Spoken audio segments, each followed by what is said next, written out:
Hello everybody, welcome back to another video. My name is Matthew, and today we are doing another figure fight, I guess. So today we are doing a four-way King Kong action figure matchup. From left to right, we've got King Kong 2005 by Playmates, Kong Skull Island 2017 by Playmates, Godzilla vs. Kong 2021 by Playmates with the Battle Axe variant, and we have Mezco's King Kong of Skull Island, the original version. All four of these, if you were to find all these at a store and you could only pick one, which one do you pick? Well, this video should help you make up your answer. We're going to be dividing this video up into 4 different sections, or I guess actually 6 this time. Yeah, 6. So, Sculpt Paint, Articulation, Size, Accessories, Price, and Availability. For the Playmates Kong 2005, it is made of a hard black plastic with a lot of gray dry brushings and red markings to simulate blood effects. Kong Skull Island features very mellow details with a brown plastic and sprays of gray and orange paint to bring out some of the more finer details. Godzilla vs. Kong comes with a brownish plastic with some black dry brushing to bring out some of the finer details in black spray and variants of red, white, and orange paint around the figure, mainly the face. And Mezco's King Kong of Skull Island comes packaged with a dark brownish gray plastic tone with some sprays of gray and brown dry brushing and gray dry brushing to bring out some of the more finer details. And while the slash marks aren't as apparent on the other ones compared to this one, it certainly is there. So which one do I think personally has the best sculpt? Well, let's go in this order. I would actually argue that it would go in this order. Playmates Godzilla Kong Skull Island actually has very mellow detail and has very minimal paint. It's there, but it's not quite enough. I will say that the nostrils are definitely the best molded, though. 2005 King Kong, actually, we're going to switch. Yeah, we're going to switch them. Playmates Godzilla vs. Kong has a black dry brushing, but it doesn't really have much of a deep sculpt. This has both a somewhat deep sculpt and good paint job and dry brushing to bring out some of the finer details, and this has pretty much the same thing going on here, but just really more enhanced. So, 4th, 3rd, 2nd, 1st. He gets the point. Articulation, and follow along with me because this is going to get a little difficult to follow. All 4 Kongs feature side-to-side movement at the head, but these two excel above these two as they have a ball joint within the head, allowing for up, down, side to side, and tilting movements. All 4 figures feature back and forth rotations at the shoulders, but every one but Kong Skull Island features additional joints in the shoulders, elbows, and wrists, allowing for more flexibility, like bends at the elbows, wrist rotations, and liftable arms, aside from just a rotation. None of these 3 feature waist movement.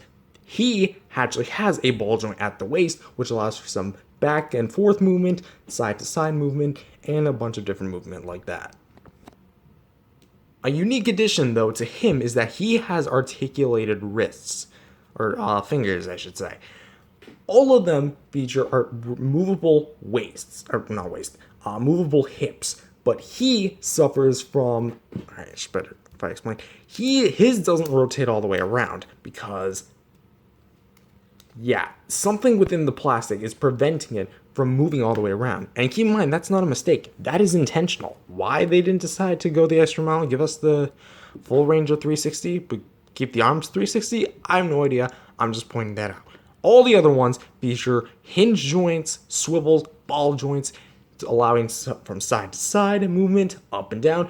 Everyone but Kong Skull Island also features movable knee joints. But where he and Mezco lies is the feet articulation. I would go as far as say is that his feet articulation is better than his, because even though his is on a ball joint, because of the mold, his is easier to move than his. So What is the score for articulation? I would put it like this. Yes, it is true that Playmates does have the, like, out of the 3 Playmates figures, I'd say this one has the best head movement and foot movement, but those are only tied with the Mezco, and everywhere else, like the shoulders and hips, they're so hindered because the other ones can do that and so much more. It just, a head rotation, a head ball joint and 2 feet swivels are not enough to win the points. Meanwhile, he has exclusive joints at the fingers, but that isn't quite enough to win the point either. He has what I'd say the best articulation out of any of these Kongs, but if he had feet swivels, he probably would have won. Alright, so, and he basically wins. I mean, he's got everything. Everything from here, like, basically everything's either on a swivel hinge combo or a ball joint hinge combo. Everything on there is, like, movable in some way, shape, or form. So, yeah, this is pretty much my thing. If he had a ball joint at the head and ball joints at the feet, guarantee he would have at least tied or beat him. Accessories time, and what do we get? Well, 2005 Kong doesn't actually come with any accessories, at least from what I know, but instead comes with a gimmick. See, you're supposed to raise his arms up, you'll hear some clicking, and you're going to notice this little button on his back. If you press it, his arms go down. Now, something to keep in mind is that due to longevity and how old this figure is, only one arm will sometimes come down, and sometimes both arms will come down. So it's only just a matter of, like, chance, I guess. Because I had cases where both arms came down and only one arm came down. And as you can see, both arms kind of came down, but one came down more than the other. Kong Skull Island comes with nothing. That's right, no tree, no skull crawler, not even a skull crawler head, nothing. I kind of find that very odd, because we'll get into a moment, like, why. I guess I should probably mention it later. So yeah, he comes with a gimmick. He doesn't come with anything, no gimmick or accessory. He comes with 2 things. He comes with, obviously, his battle axe, which is very decently painted and sculpted, very accurate, and comes with simulated battle damage, as you can see right here. Come on. There you go. And yeah, he comes with a piece of battle damage right there, which you can just simply slide onto his shoulder right there. Keep in mind it does not happen in the movie, but hey, neither did the Jurassic World toys. Like, their battle damage didn't happen in the Jurassic World or Park movies. And Mezco's, once again, he comes with, I'm going to list all the accessories. They're all in this little baggie, I like to keep them in. But everything in that baggie, he comes with an alternate head, a roaring head. He comes with a set of 2 wrists that are clenching. He comes with an alternate wrist that allows him to hold a minifigure of Andaro. And he also comes with chain shackles, 2 chain shackles that you put around his wrist. So that's 7 accessories, like, total, versus 2 accessories, versus 1 gimmick, versus nothing. I think we have a clear indication as to who gets the point. Yeah, Mezco's wiping the floor with everybody. So, for size comparison, we're going to be doing kind of things a little differently. Right with me here, I have 4 Godzilla figures, ranging from 1 Playmates, 1 SH Monster Arts, 1 NECA, and 1 Bandai Creation. These 4 are the pinnacle of 6-inch Godzilla figure collecting, if that makes any sense. And these 4 are very popular or iconic King Kong 6-inch figures. So we're going to go over that. So here's Playmates Godzilla 2021. How does that look? Okay, he's a tad bit shorter than the Mezco. Roughly the same height as the 2021 Kong. And roughly the same height as the other 2. Alright, Monster Arts GMK. He's one of the larger figures, so he should scale decently with the others. I think this is a good fair sizing. Once again, fair sizing. And yeah, fair sizing. Alright. Bandai Creation, Godzilla 2000, how do you look? Yeah, this is all quite fair sizing, and I guess just to kind of wrap it up, NECA's Godzilla 2019, which is also 2021, you know, Godzilla vs. Kong, it's the same Godzilla. I would say this is actually probably the best pairing because Godzilla is significantly taller than Kong. I think Kong's like 337 feet, and Godzilla's 393 feet. So, and he's much hunched over. So if he was standing all the way up, he would be all the way up there. So, yeah. Basically, I'm trying to figure out which Kong scales well or scales the best with your 6-inch Godzillas. Because I know that people would want to pair him with the Godzilla. And to that, I'm gonna have to give this point to Godzilla vs. Kong. Because Kong has always been the smaller kaiju of the two. And since he's the shortest one out of all of them, it's very slight, but even if you can fudge it with like the articulation on them, by default, he is the shortest one. So I'm gonna have to give the point to Kong Skull Island. Sorry, not Kong Skull Island. Godzilla vs. Kong. Alright, price. Let's go over this. At retail, he was about 10 to 20 bucks, or at least from what I'm seeing.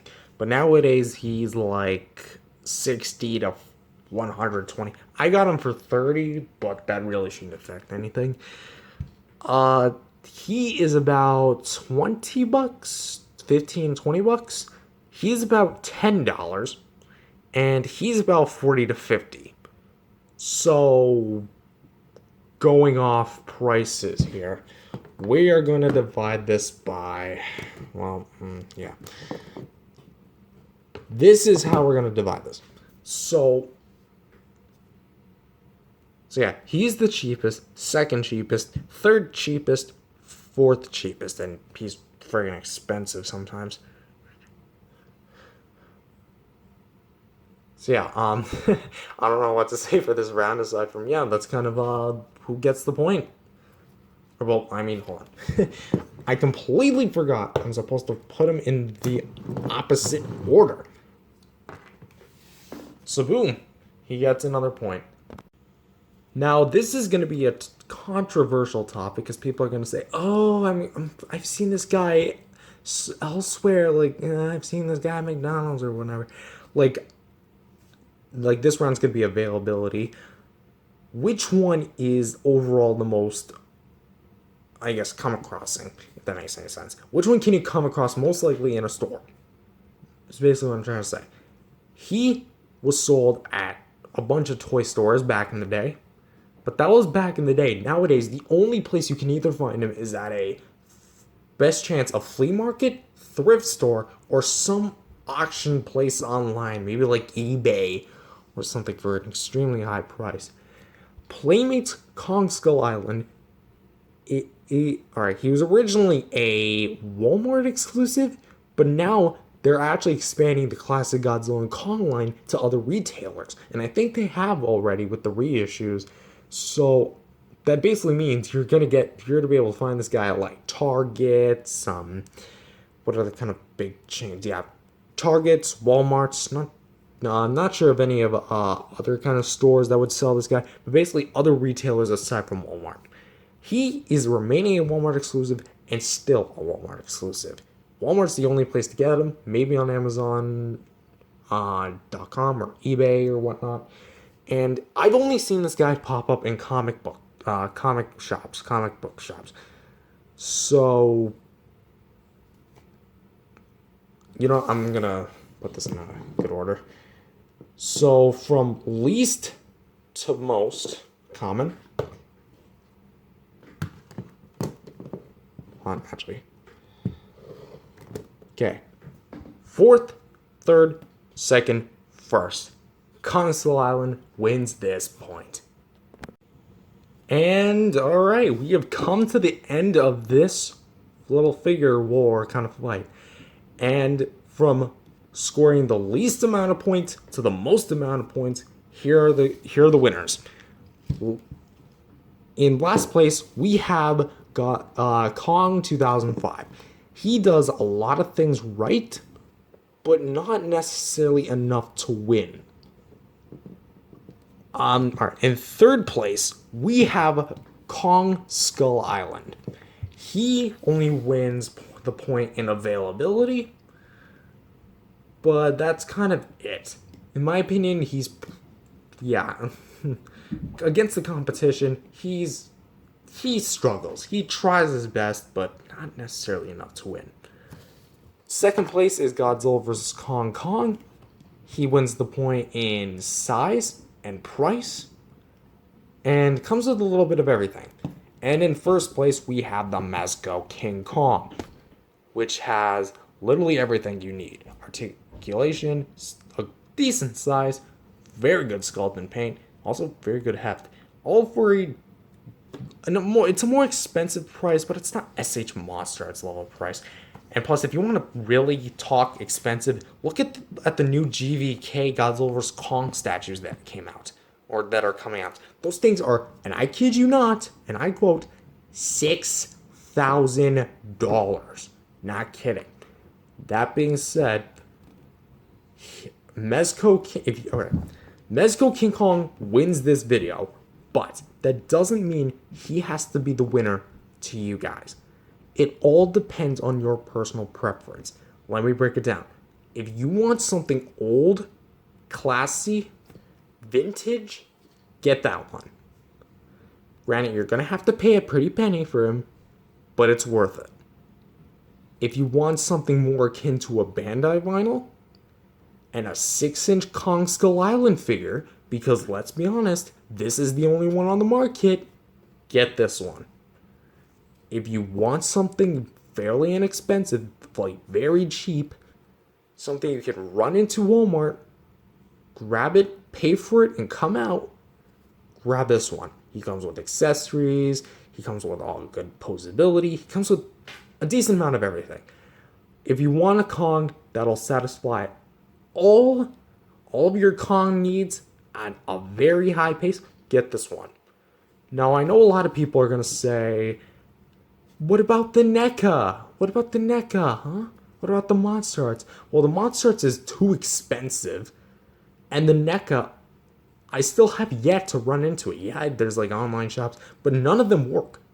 I kept trying to order, but then they were just like, nope, your order's canceled.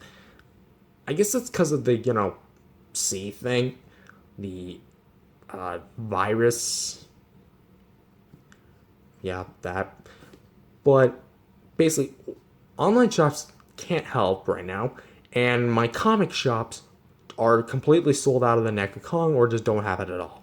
So right now, these are the only 4 I've got.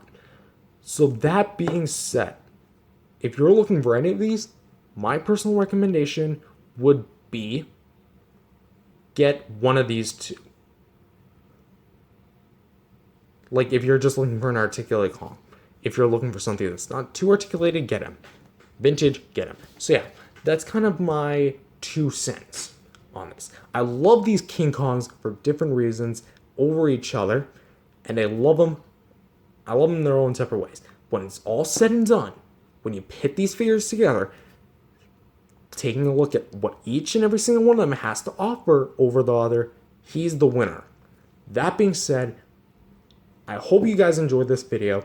If you did, leave a like, subscribe for more King Kong and Godzilla content, and I'll see you guys later. Peace out, everyone.